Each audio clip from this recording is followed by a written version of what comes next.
nakupa music inonziteka straight uta Woodbrook Bindura.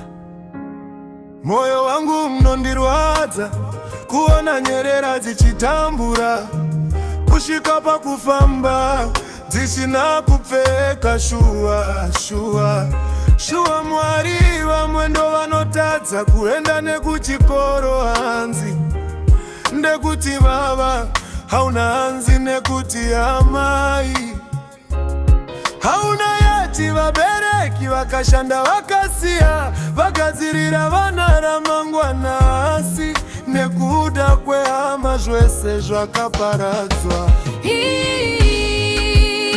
Haizinyore kuva Nyerera, ndimwe nguva moyo unomboti, dai zvangu ndakateve amai vangu musi wavakandisiya. Haizinyore kuva Nyerera, ndimwe nguva moyo unomboti, dai zvangu ndakatevera amai vangu musi wavakandisiya.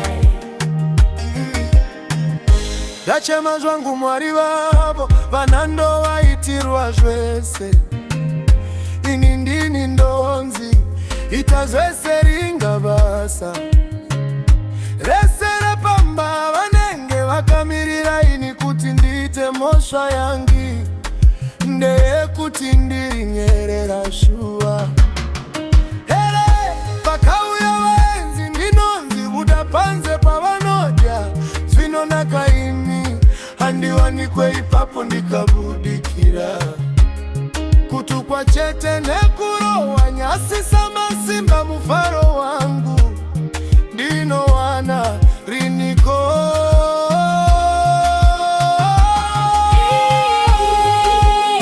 Haizinyore kuva Nyerera, ndimwe nguva moyo unomboti, dai zvangu ndakatevera amai vangu musi wavakandisiya.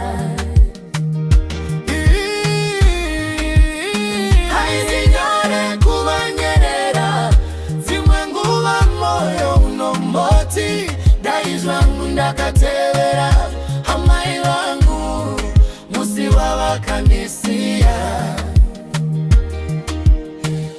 Regai vakuru vakazoti Nyerera inoguta musi wafa amai shuwa, nekuti mazuva anouya.